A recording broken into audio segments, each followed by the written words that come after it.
What up, everyone? My name is Jędrek, and welcome to the second installment of the State of Modern. This week we will focus on the upcoming showcase. Today is 15th of January 2021, and tomorrow, which is Saturday, 16th January, or January 16th, is a monthly Modern showcase. And this is a fairly sizable tournament, as usual. It's a bit bigger than a challenge, and I always tend to work a bit more extra on it compared to like challenges and stuff, because getting the top 8 of on the showcase tournament qualifies you for showcase qualifier, which is a quarterly tournament featuring 24 people who top 8'd 3 showcases in any given quarter, plus people who 5-0'd the last chance qualifiers just before the showcase qualifier. It's usually around 27 to 30 people, and for the first place you are getting a lot of money in qualifications for different stuff, because you are qualifying for mocks, you are qualifying for the PT, you are getting a lot of stuff on Modo and stuff like this. So it's a very cool tournament to win. And to win this tournament, you have to be qualified, and to be qualified, you have to top 8 the showcase. Hence, my increased preparations for showcase tournaments. First, I want to talk about the metagame a bit. I've already covered most of what's happening in Modern the last few weeks in my first video, which aired last Friday. But today I want to kind of update on it, because we've had challenges since the last video aired. Sadly, only one challenge got posted, or results of one of these two challenges got posted. Luckily, it was the Saturday one, which is much bigger and I think much more meaningful for how the metagame really looks. So in this challenge, Amulet did very well. It put 2 people into in the top 8. Both of these people, House of Mana and Bant and Wine, are somewhat of a Amulet specialists, and they both were playing with Karn the Great Creator setup, which is quite popular these days. And I think that basically all Amulet gurus switch to Karn setup. So when you are playing against Amulet, be cautious of Karn, and that you are not really that safe on like 4 mana. Like usually we're safe because they need 6 mana to Titan you, and now they can have better non-Amulet draws basically. Also, Blue-Red Prowess is still getting some metagame shares. There was 1 copy in top 8. And the rest of the top 8 was, as I've mentioned before, there was 2 Amulets, then there was a Prowess, there was 1 4-color Omnath, 1 Dredge, 1 Stoneblade, piloted by yours truly, which is total of the 5 decks, and I am missing something. Oh, there's another Omnath deck, another Heliod deck. Yep. So, well, let me just sum it up. The finals were split between House of Mana on Amulet and Doomswitch on 4-color Omnath. Then we've got Mason Growday in 3rd place with green-white Heliod splashing for sideboarding Boil. So green-white-red Heliod. Then the other slot in the top 4 was Sodek on Dredge. And the top 8 was, or 5th to 8th was Bant and Wine on Amulet, Shadow Z 2005 on Omnath, yours truly on Bant Stoneblade, and Gazmon 48 on Price. And about Sunday challenges, or Sunday challenge, as I've told you before, the results of that challenge hasn't been posted to WotC website. but I've seen on Twitter that the MTGO user RemF, who's known for playing Spirits and Red Green Ponza, actually won the challenge with Spirits, Blue-White Spirits, that is. And I think we can expect a bit more of that deck going forward, because I think people like playing Spirits, even though I don't think the deck is very good. Basically, Spirits, especially Blue-White Spirits without Noble Hierarch, are only good if you are very, very good at drawing Vial early on, ideally on turn 1. And without a Vial, I think you are just a bit too underpowered to compete in Modern, even though Skyclave Apparition obviously helps, since it's a Spirit and a overall very, very good card.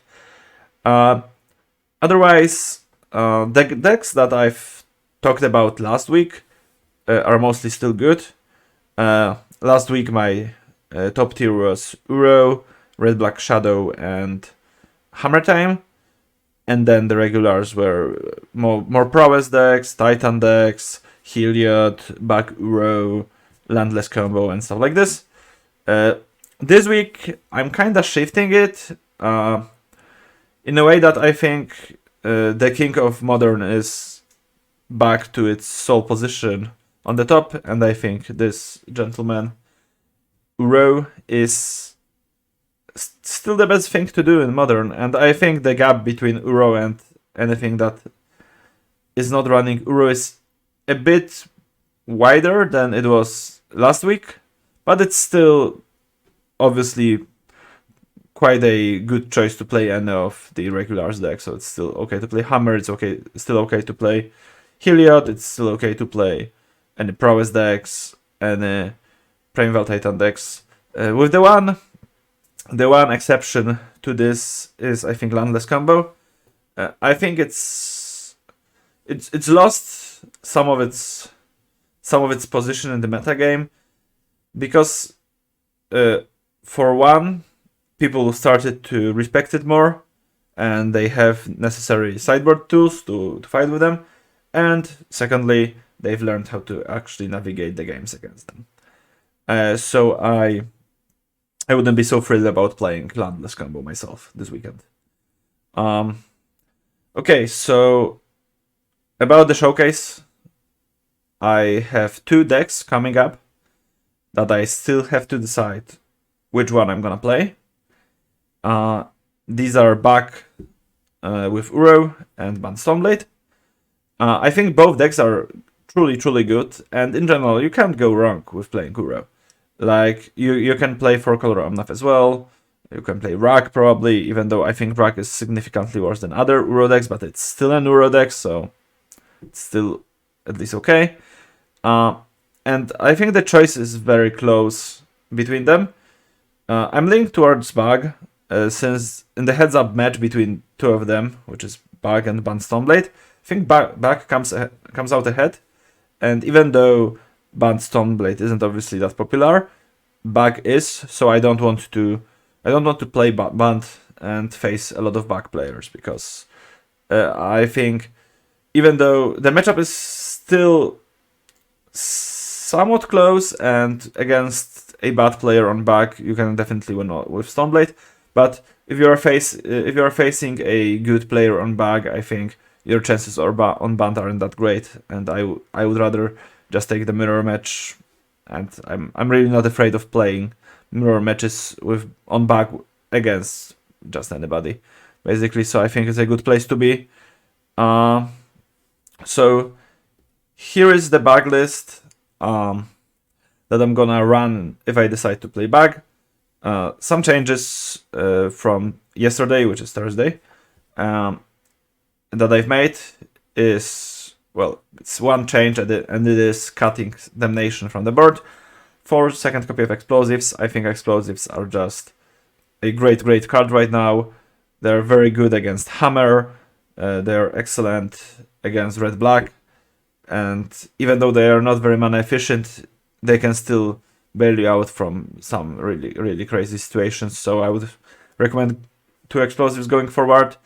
And if we ever get back to more chunky mid-range decks, like, for example, Eldrazi Tron, you can definitely go back to 1-1 split with Damnation. As far as it goes for the band list, it's still the same it was on Tuesday when I played it for the last time. I'm confident that this list is a very, very good list for Bant, and the only card that I would like to see is another containment freeze in the board, but I have no idea really what to cut, so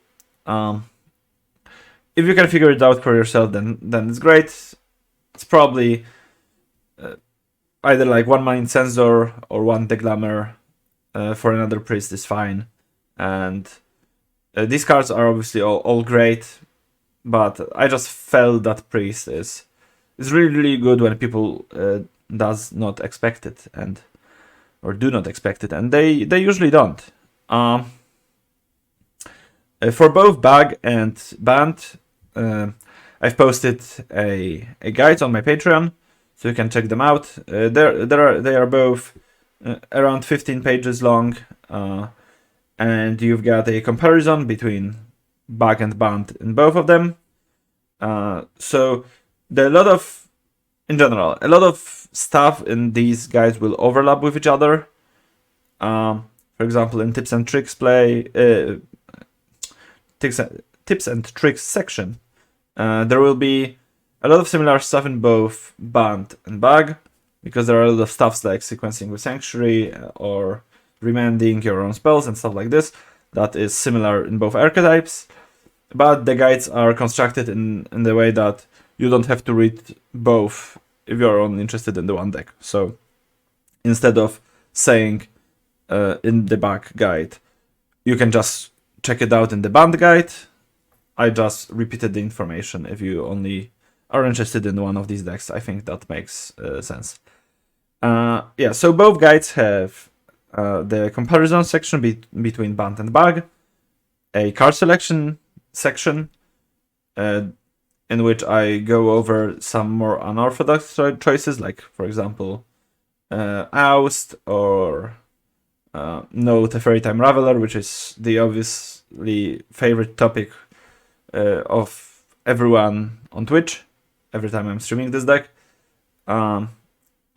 Then there is a tips and tricks section, which has a lot of, I think, useful sequencing tips for different game states, both with specifically Bant or with specifically Bag, or in general when you're playing blue cards. And then there's a sideboard guide. Once again, I've covered the same 20 decks I've covered last week. I've made some changes in the Bant guide, obviously, since the list is updated. But for the most part, it's more or less the same. Some notes have changed, obviously, but yeah, it will just stay the same for the most part when the list is more or less the same, and you can't really reinvent the wheel here. Like the sideboard guide was, I think, well written the last week, so there's like no way it can change dramatically over one weekend and like 3 or 4 cards changed in the deck, obviously. And then there's the Bag guide, which is same 20 decks that for Band. And a lot of matchups plays out similar with Band and Bag. Especially the ones when you're assuming controlling a role with Band, because you're basically trying to do the same thing, which is deal with their threats and establish Uro or Planeswalker, or Sword with Mystic in this case. But yeah. I guess this is it between Bant and Bag.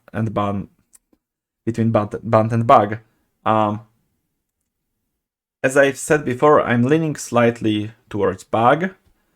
But once again, let me just repeat it, and I'm gonna repeat it many times to come, probably.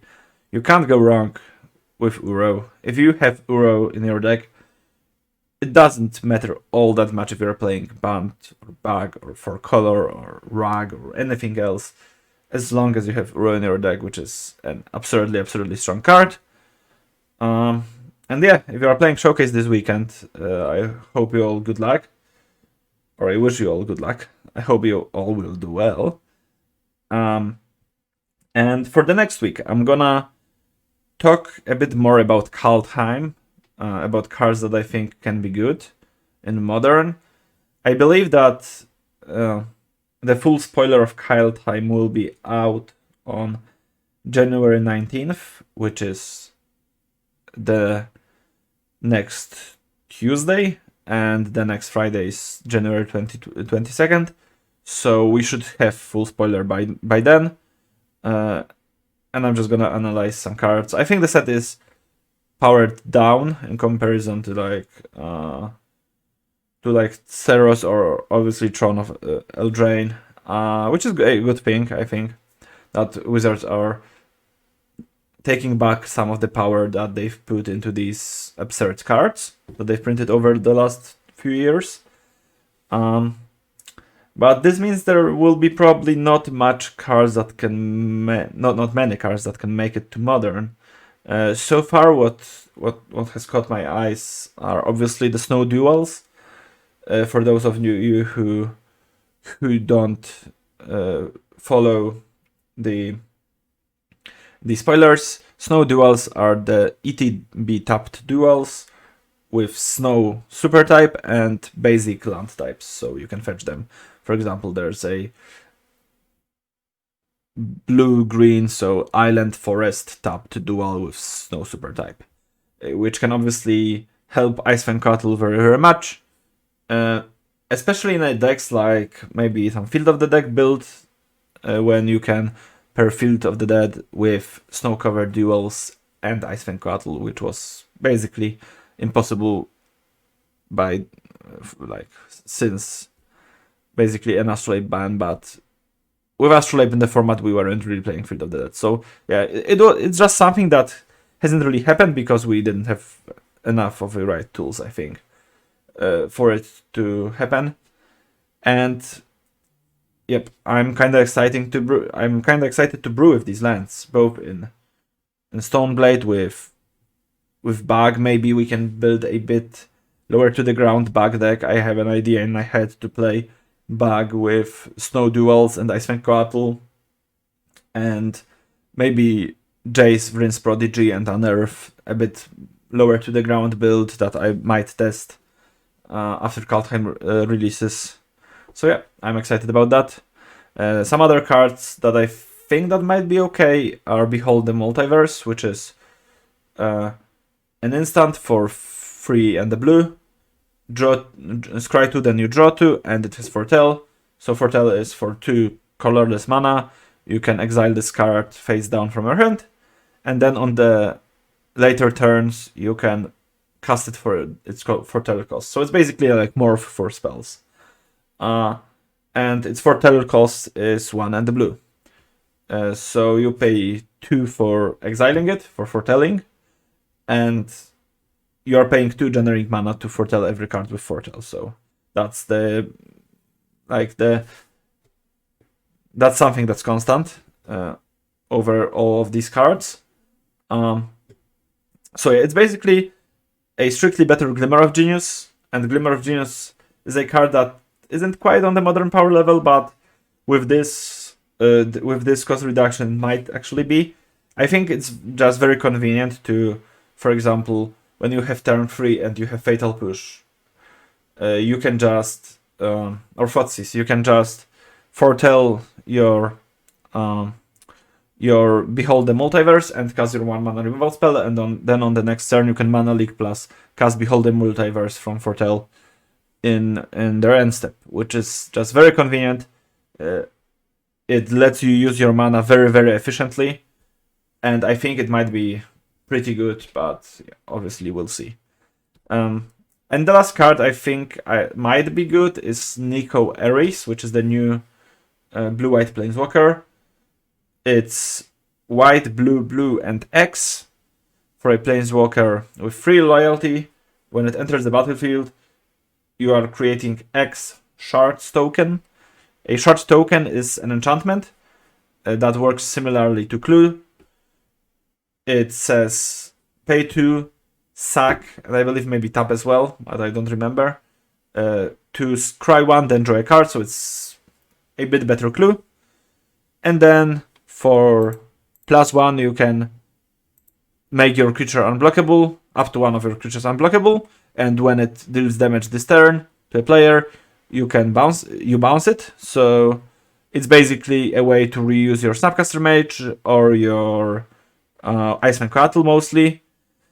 -1 is Nicoris deals 2 damage to target tapped creature for each card you've drawn this turn. So you can take down, like, for example, Swift Spear or Bowmat Courier or whatever. And then for -1, you create a shard token, so you are just generating card advantage. I think it might be okay in the sideboard of Bant. You can reuse Iceman Coatls with it. You can, for example, play it on turn 3 and kill their Bowmat Courier, which is very powerful. I think people are comparing it to Teferi Time Raveler, and they're saying stuff like, why would you play Nico Aris if you can just play Teferi Time Raveler? And I don't think it's necessarily a fair comparison. Obviously, Teferi is much stronger, like, card in a vacuum, and like more versatile card you can main deck. I think Nico Aris might be a pretty good sideboard card if you have some good ETB creatures, so you can sideboard it in against like control deck to have a recurring card advantage team, or you can sideboard it in against aggressive deck and just play it on turn 3, kill their attacker, and have Planeswalker on the board to snowball your lead further and further ahead. Yep, that's it for me today. So once again, Showcase this weekend. I'm playing probably Bug, maybe Bant, but yeah, most likely Bug. And next weekend we'll be back with hopefully a full spoiler from Kaldheim. Yep, once again, that's it. Hope you do well if you are playing the challenges this weekend, and take care. I will see you next time. Bye bye.